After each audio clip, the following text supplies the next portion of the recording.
تاریخ پخش سریال ارباب حلقه ها. چه زمانی این سریال کار خود را آغاز می کند؟ هنوز تاریخ پخش سریال ارباب حلقه ها به شکل رسمی اعلام نشده است، اگرچه سرپرست استودیوهای آمازون جنیفر سالک طی گفتگو با هالیوود ریپورتر در سال 2018 اعلام کرد هدف آنها این است که این سریال را تا سال 2021 روی سرویس آمازون عرضه کنند. طبق قرارداد 250 میلیون دلاری که این حق را به آمازون میداد تا سریال ارباب حلقه ها را تولید کند، این شرکت باید 2 سال پس از بسته شدن قرارداد که در نوامبر سال 2017 بود، کار تولید این سریال را آغاز کند. البته هر سریال با چنان دامنه وسیعی به مدت زمان زیادی برای آماده شدن نیاز دارد. از این رو احتمال می رفت تا سال 2021 شاهد آغاز پخش این سریال باشیم. با همه گیر شدن ویروس کرونا، روند تولید سریال ارباب حلقه ها نیز متوقف و با تأخیر مواجه شد. اما در اوایل ماه جولای بود که دولت نیوزیلند 15 مکان که طرفداران تالکین باید قبل از مرگ ببینند.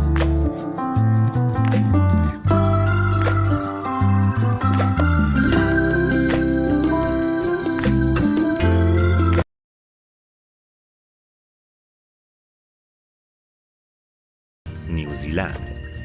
با اینکه تالکین به شخصه هرگز نیوزیلند را ندیده بود، اما صحنه‌سازی قوی استفاده شده توسط پیتر جکسون در سگانه‌های هابیت و ارباب حلقه ها قطعاً جو سرزمین میانه را در این مکان ساخت. مطمئناً دیدن نیوزیلند برای هر طرفداری که شیفته فیلم هاست ارزشمند است. صحنه‌سازی قوی و با ابهت امکان نگاهی اجمالی به سرزمین میانه در زندگی واقعی را مهیا می‌کند. به خصوص کوه ناروهوی که به عنوان کوه نابودی از آن استفاده شد. از کوه روپا نیز به عنوان کوه نابودی در سگانه پیتر جکسون استفاده شده است. با اینکه نیوزیلند از هر دو قاره آمریکا و اروپا پروازی طولانی دارد، کشتی‌های تفریحی استرالیایی راهی آرامتر و آرامش دهنده تر برای دیدن نیوزیلند و جزایر اطرافش ارائه می‌کند.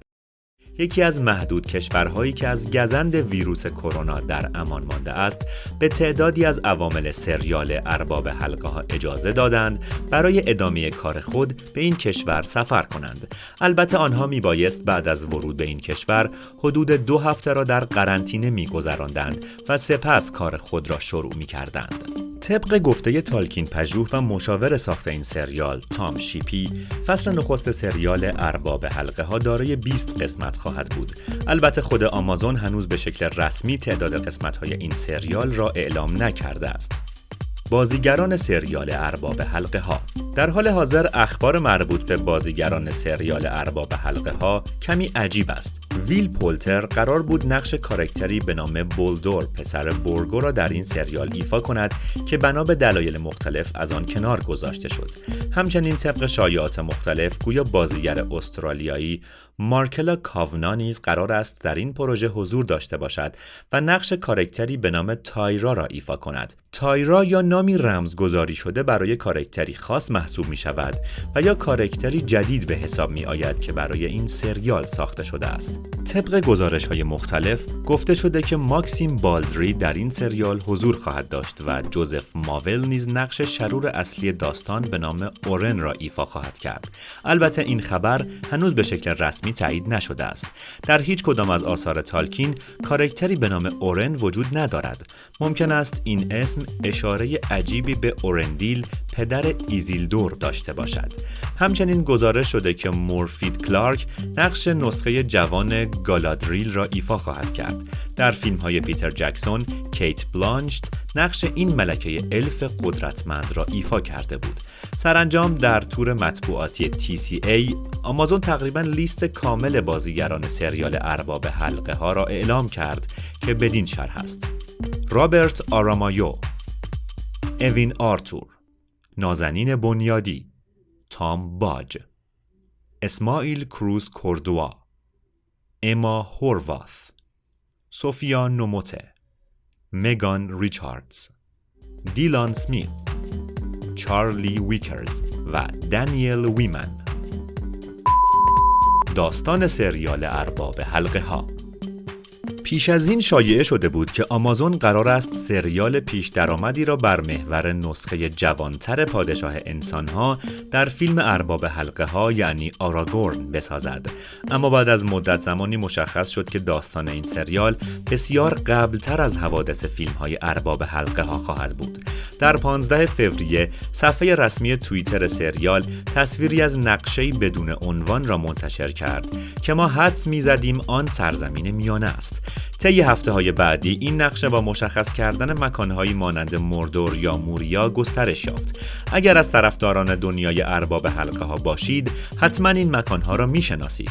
در ماه مارس صفحه رسمی توییتر این سریال نسخه نهایی نقشه را با مشخص کردن نام برخی از مکان‌های مهم به اشتراک گذاشت و در توضیح نوشت: به دوره دوم خوش آمدید. هم نقشه و هم توضیح داده شده مشخص کرد که حوادث سریال ارباب حلقه ها بسیار پیشتر از زمان فرودو خواهد بود. با توجه به نام مکانهای مشخص شده در نقشه، میناس آنور و میناس ایتیل دو مکانی هستند که قبلا در آنها حضور داشتیم. میناس آنور نام قدیمی شهر سفید میناس تریس است که در حوادث مربوط به بازگشت پادشاه The Return of the King در جبهه جلویی نبرد دشت‌های پلونور قرار داشت. میناس ایتیل نیز نام اصلی میناس مورگول است که فرودو، سم و گالوم به صورت پنهانی از آن عبور کرده بودند و همچنین مکانی است که پادشاه جادوگر آنگمار نیروهای خود را از آنجا به سمت نبرد می‌فرستاد. این نقش نام مکان‌های خاص دیگری را نیز در بطن خود جای داده است. قلمرو روحان با نام کالناردون شناخته می شود. قبل از آمدن ارباب‌های اسب از شمال به آنجا و آباد کردن آن، این سرزمین به این نام شناخته می شد. قلمرو الف‌ها یعنی لوتلورین با عنوان لاور لیندورنان نام قدیمی نامگذاری شده است. برج دیدبانی آمونسول که در حوادث یاران حلقه The Fellowship of the Ring با نام ویذرتاپ شناخته می شود نیز با عنوان قدیمی خود نامگذاری شده است. این نام در واقع مربوط به زمانی است که این مکان بخشی از پادشاهی باستانی آرتدین بود. تمام اینها بدین معنی است که حوادث سریال ارباب حلقه ها به احتمال زیاد در بازه زمانی قبل از نخستین شکست ساورون و طلوع دوره سوم رخ می دهد. بزرگترین چیزی که این نقشه شامل آن می شود جزیره نومنور است که زمانی خانه یک تمدن گم شده افسانه‌ای از انسانهایی بود که بعد از عدم پذیرش پرستش خدای واحد ارو ایلوواتار و شورش علیه والار نابود شدند. احتمالاً در این سریال شاهد اتفاقاتی خواهیم بود که 3 یا 4 هزار سال پیش از حوادث فیلم ارباب حلقه ها رخ داده است.